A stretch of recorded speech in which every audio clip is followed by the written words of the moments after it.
इसको हिंदी में कहा जाता है बिम्मॉल।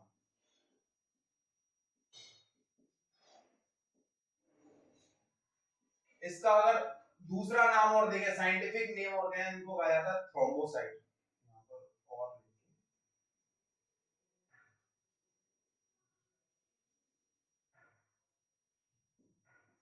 थ्रोम्बोसाइट। अगर प्लेटलेट्स की बात करें तो प्लेटलेट्स की जो क्वांटिटी है हमारी बॉडी के अंदर, मतलब जनरली क्वांटिटी जो रहती है हमारी बॉडी के अंदर, तो क्वांटिटी एक नॉर्मल हेल्थ और हेल्दी पर्सन में, स्वस्थ व्यक्ति के अंदर होती है 1.5 लाख टू 3.5 लाख पर mm क्यूब ऑफ वाटर, वो mm क्यूब ऑफ ब्लड, मतलब एक mm क्यूब ब्लड में लगभग एक 1.5 टू 3.5 लाख प्लेटलेट्स होती हैं। प्लेटलेट्स का जैसे हम सब में देख चुके हैं फॉर्मेशन कहाँ होगा, फॉर्मेशन कहां पर होगा, फॉर्मेशन होगा इसका वही बोन में होगा, बोन में हिंदी में कहा था अस्थि मज्जा। फिर हम बात करें फॉर्मेशन होना है तो ये डिकम्पोजिशन यानी ब्रेक डाउन कहां पर होगा,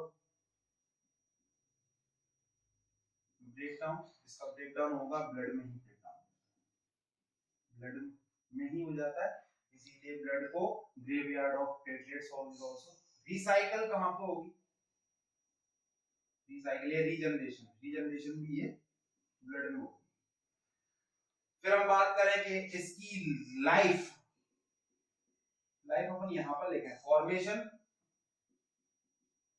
लाइफ जो होगी वो कहां पर होगी, लाइफ होती है इसकी 8 to 10 डेज, मतलब फॉर्मेशन हुआ 8 से 10 दिन जिंदा रही, 8 से 10 दिन जिंदा के बाद एक्सपायर हुई, मतलब मर गई। ब्रेक डाउन हो गया ब्लड में ही, ब्रेक डाउन ब्लड में डिकम्पोज हो गई, मतलब डिपॉजिट हो गई। फिर अपन क्या होगा, फिर वो फिर से रिसाइकिल अगर होना तो वो ब्लड से ही रिसाइकिल हो जाएगी, ठीक है ना। मेन वर्क, अब जैसे हमने आरबीसी का मेन वर्क देखा था कि main work of RBC is transport the oxygen from one part of a body to another part of the body. WBC का काम देखा था हमने, क्या है, इम्यूनिटी प्रोवाइड कराना। ऐसे ही प्लेटलेट का काम क्या होता है, प्लेटलेट का काम होता है जो प्लाज्मा में उपस्थित प्रोटीन्स हैं लाइक फाइब्रिनोजन, या इनएक्टिव फॉर्म में जो ब्लड क्लॉट कराने वाले जो फैक्टर्स हैं उनको एक्टिवेट करने के का जो काम करती है वो प्लेटलेट। मींस आप ये कह सकते हैं कि ब्लड क्लॉटिंग कराने में बहुत ज्यादा रिस्पॉन्सिबल अगर है तो वो प्लेटलेट है। प्लेटलेट का काम क्या होता है, एक्टिवेट कराने का, मतलब ऐसे एंजाइम्स, ऐसे केमिकल उसके अंदर उससे बनते हैं जो कि क्या करते हैं, ब्लड क्लॉटिंग कराने के लिए उत्तरदायी है या रिस्पॉन्सिबल है। तो main work of platelet,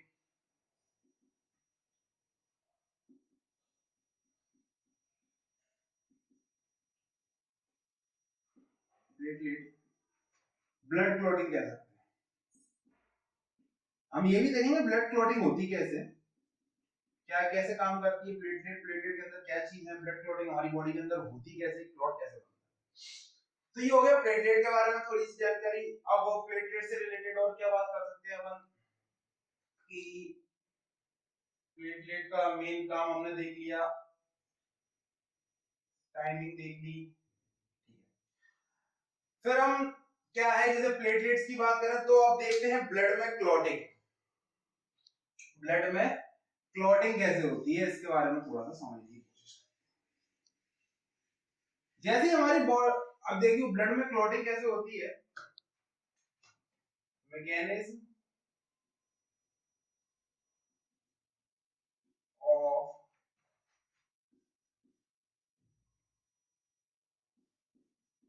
clotting of,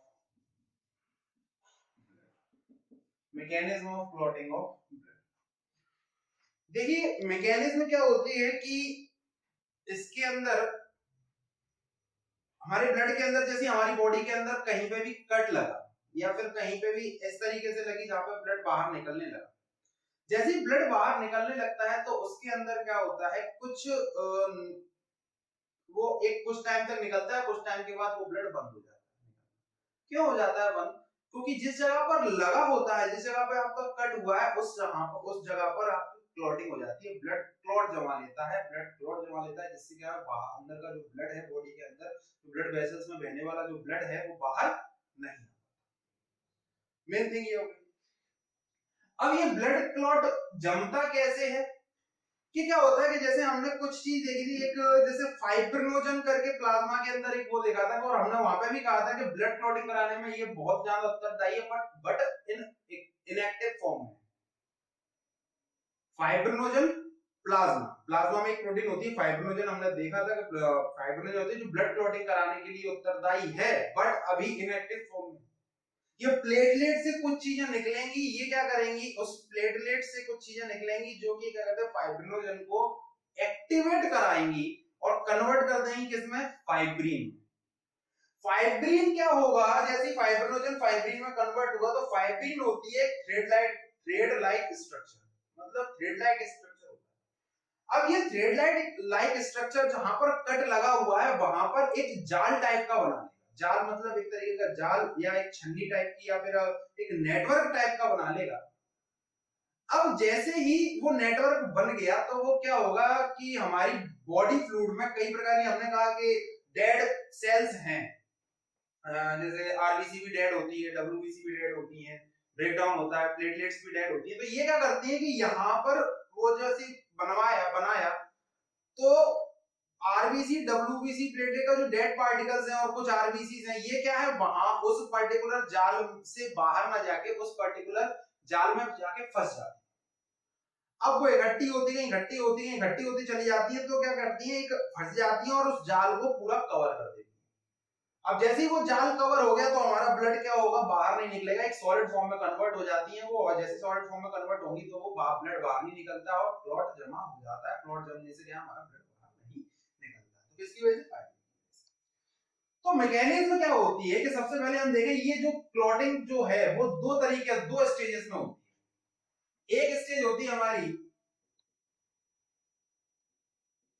stage 1। इस स्टेज या दो स्टेज में होती है कि हमने देखा था कि प्लाज्मा के अंदर एक प्रोटीन होता है प्रोथ्रोम्बिन।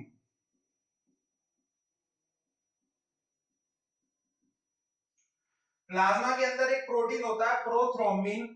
उस प्रोथ्रोम्बिन जैसे ही, मतलब वो प्रोटीन जो होता है उसके साथ एक थ्रोम्बोप्लास्टिन करके,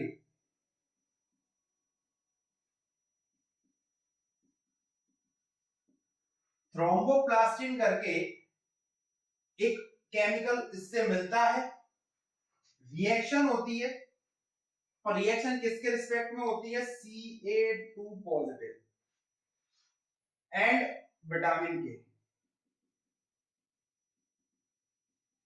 Ca2 पॉजिटिव एंड विटामिन के रिस्पेक्ट, वो मतलब के उपस्थिति में ये कैटलिस्ट की तरह काम करते हैं। ये रिएक्शन के बाद क्या बनता है, थ्रोम्बिन बनता है। अब प्रोथ्रोम्बिन हम क्या कहते हैं, फ्रॉम प्लाज्मा, फ्रॉम प्लाज्मा, ये मिलती है प्लेटलेट से, फ्रॉम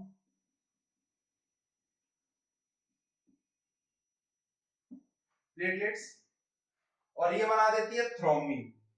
ये क्या है, कैटलिस्ट की तरह काम करते हैं। ठीक है। अब स्टेज 2 में क्या होता है, स्टेज 2 में जो थ्रोम्बिन जो बना है ये क्या करेगा, प्लाज्मा में जो पाया जाने वाला वो है, क्या कहते हैं, फाइब्रिनोजन।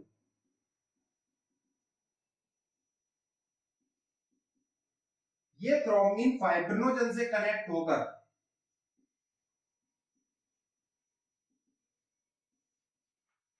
ये थ्रोम्बिन फाइब्रिनोजन से कनेक्ट होकर क्या बनाएगा, Ca2 पॉजिटिव, मतलब वो कैटलिस्ट की तरह काम करेगा।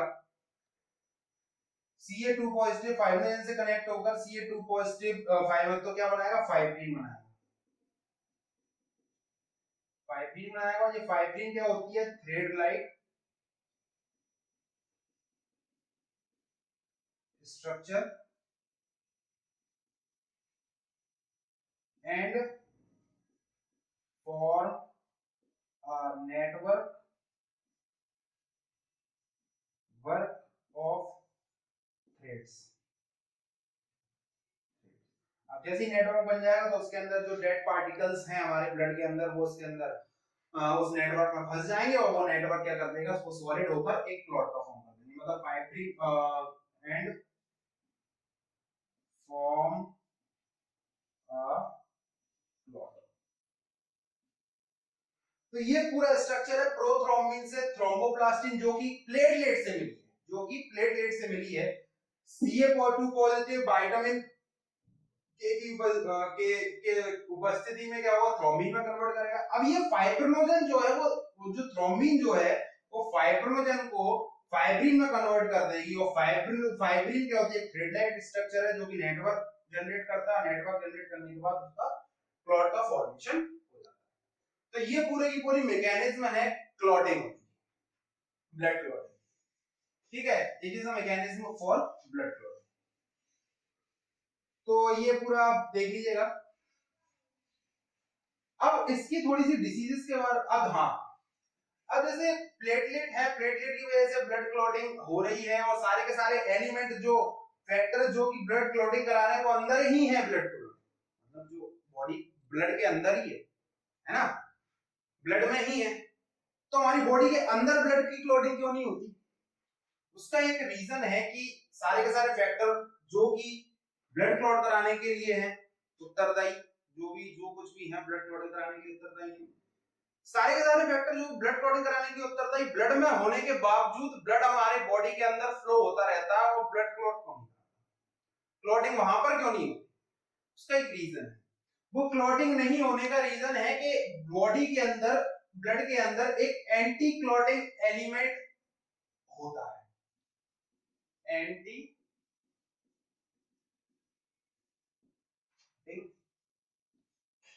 एलिमेंट या एजेंट कह सकते हैं। एंटी क्लॉटिंग एलिमेंट होते हैं इनसाइड द ब्लड, इनसाइड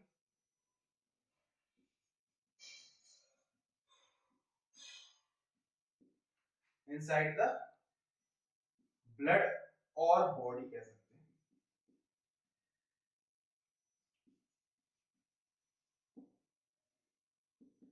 और वो है हेपेरिन।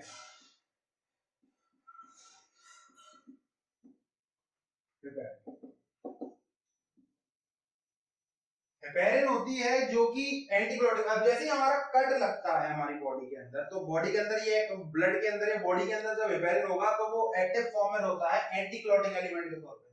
तो जैसे ही ब्लड कट लगा और कट लगने के बाद ब्लड एटमॉस्फेयर के कांटेक्ट में आया, एटमॉस्फेयर के कांटेक्ट में आएगा जैसे ही हेपेरिन जो है वो इनएक्टिव होता है। जब हेपेरिन इनएक्टिव हो गया तब क्या होगा? ब्लड क्लॉट वहां पर वो पूरी पूरी प्रोसेस जो हमने देखी थी लास्ट टाइम मैकेनिज्म जो देखी थी वो होती है और ब्लड क्लॉट जम जाता है। तो हेपेरिन जो है वो एंटी क्लॉटिंग एलिमेंट है जो कि ब्लड के अंदर होता है। अब क्या है, कभी कभी ऐसा होता है कि बॉडी के अंदर हेपेरिन की कमी हो जाती है। जब हेपेरिन की कमी बॉडी के अंदर हो जाएगी तो आप समझिए कि ब्लड क्लॉट अंदर होने के चांसेस ज्यादा हो जाएंगे। बॉडी के अंदर या ब्लड के अंदर ब्लड क्लॉटिंग होने के चांसेस ज्यादा हो जाएंगे। जब बॉडी के अंदर और ब्लड के अंदर ब्लड क्लॉट होने के चांसेस ज्यादा हो जाएंगे तो क्या होगा कि हम डॉक्टर क्या करेगा कि आर्टिफिशियल हेपेरिन जो देगा, आर्टिफिशियल हेपेरिन को इंजेक्ट करेगा बॉडी में, जिससे क्या होगा आर्टिफिशियल एंटी क्लॉटिंग एलिमेंट को इंजेक्ट करेगा। और जैसे ही उसने इंजेक्ट किया तो क्या होगा, वही सेम लेवल आ जाएगा। सेम लेवल आने की वजह से क्लॉटिंग नहीं होगी इनसाइड द बॉडी या इनसाइड द ब्लड वेसल्स। तो वो आर्टिफिशियल एंटी क्लॉटिंग एलिमेंट क्या होगा?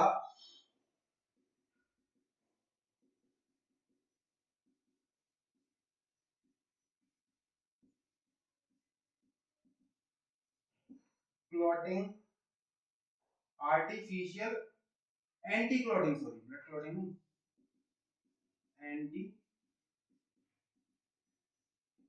क्लॉटिंग एलिमेंट कौन सा होगा? हिरोडिन।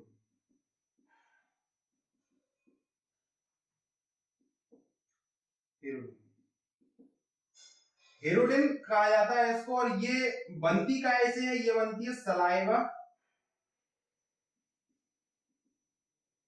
सलाइवा ऑफ लीच, या फिर इसको हिंदी में कहा जाता है जोंक की लार से। एंटी क्लॉटिंग एजेंट मतलब जो रक्त का धक्का ना जमने दे, रक्त का धक्का ना जमने वाला।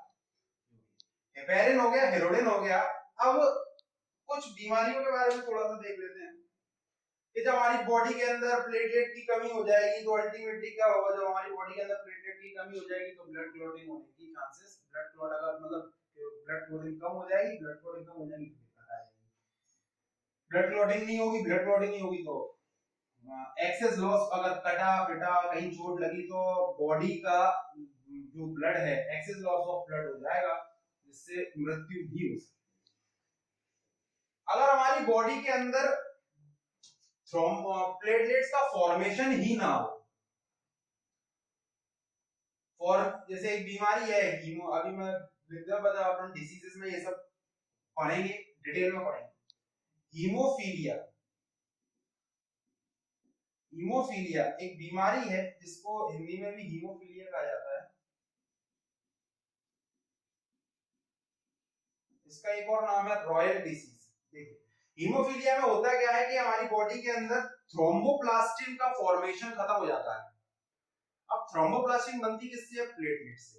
अगर थ्रोम्बोप्लास्टिन का फॉर्मेशन खत्म हो जाता है, मींस वो कुछ ब्लड क्लॉटिंग कराने वाले फैक्टर्स की मतलब ब्लड क्लॉटिंग कराने वाले जो फैक्टर्स हैं उनका फॉर्मेशन ही नहीं हो रहा बॉडी के अंदर, तो क्या होगा? वो फैक्टर्स का फॉर्मेशन नहीं हो रहा तो ब्लड क्लॉटिंग नहीं होगी। ब्लड क्लॉटिंग नहीं होगी तो कहीं चोट लगी तो बहुत टाइम लग जाएगा ब्लड को क्लॉट बनाने में, और एक्सेस लॉस ऑफ ब्लड की वजह से आदमी की मृत्यु भी हो सकती है। इसे कह सकते हैं no formation of blood clotting factor like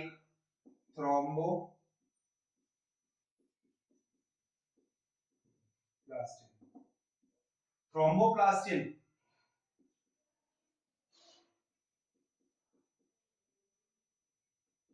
plus,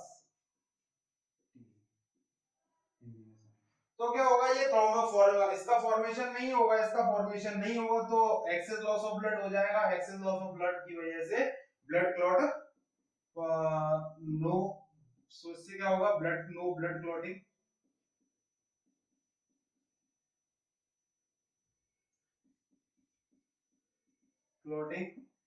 so excess loss of blood आदमी को। इस बीमारी का एक और नाम भी है, उसको कहा जाता है रॉयल डिसीज भी कहा जाता है। रॉयल डिसीज इसीलिए कहा जाता है क्योंकि ये क्वीन विक्टोरिया को,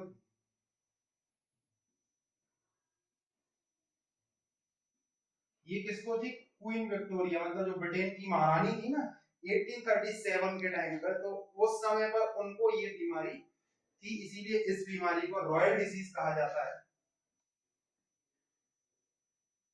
रॉयल डिसीज कहा जाता है। This disease is also known as a royal disease क्योंकि ये क्वीन विक्टोरिया को थी।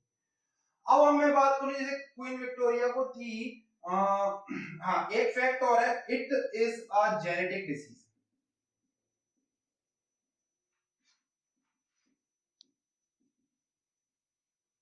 ये आनुवंशिक बीमारी है।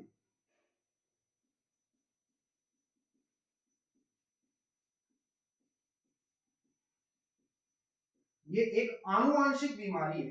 Genetic disease, it is also मतलब ये आनुवंशिक बीमारी है, मींस ये हमारे पूर्वजों से हमको मतलब अगर हमारे पिताजी दादाजी इनको अगर ये बीमारी थी तो आनुवंशिक है।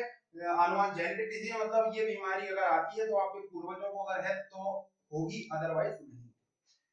तो ये आपकी क्या कहते हैं प्लेटलेट्स के बारे में हमने, हाँ एक चीज और देख लेते हैं प्लेटलेट्स के बारे में थोड़ा सा, डायरेक्ट अलग लिख लेते हैं कि क्लॉटिंग फैक्टर्स कौन कौन से हैं जो इंपॉर्टेंट, वैसे तो बहुत होते हैं, 16 क्लॉटिंग फैक्टर होते हैं जैसे, तो हमारे जो इंपॉर्टेंट हैं उनको लिए जो क्लॉटिंग कराने के लिए उत्तरदायी हैं उनको बात करें तो कौन कौन सी इंपॉर्टेंट क्लॉटिंग फैक्टर है जो हमने जो उसके अंदर यूज किए थे, इंपॉर्टेंट क्लॉटिंग फैक्टर।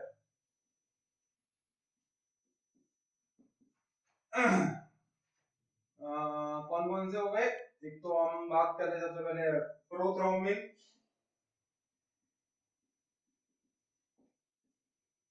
थ्रोम्बो,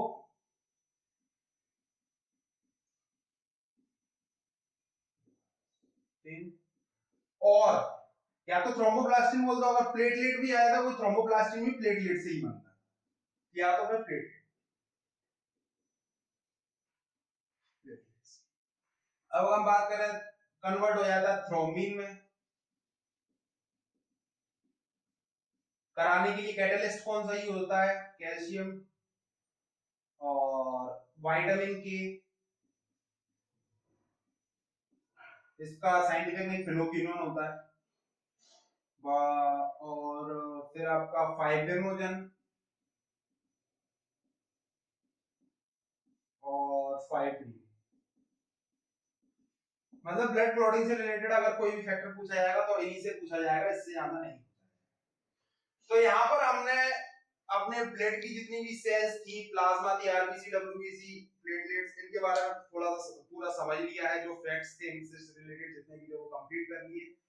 अब हम नेक्स्ट लेक्चर में देखेंगे कि नेक्स्ट लेक्चर में हमारा जो होगा ब्लड ग्रुप्स, वो पूरा का पूरा हमारा को ब्लड ग्रुप्स के बारे में हम पूरा समझेंगे। ब्लड ग्रुप से बहुत सारे क्वेश्चंस बनते हैं और बहुत ही समझने लायक चीज है और जानकारी लायक भी चीज है कि हम किस व्यक्ति को किस ग्रुप का ब्लड चढ़ा सकते हैं और किसको नहीं चढ़ा सकते। तो यहाँ पर हम नेक्स्ट लेक्चर में ब्लड ग्रुप के बारे में पढ़ेंगे। चलिए मिलते हैं नेक्स्ट।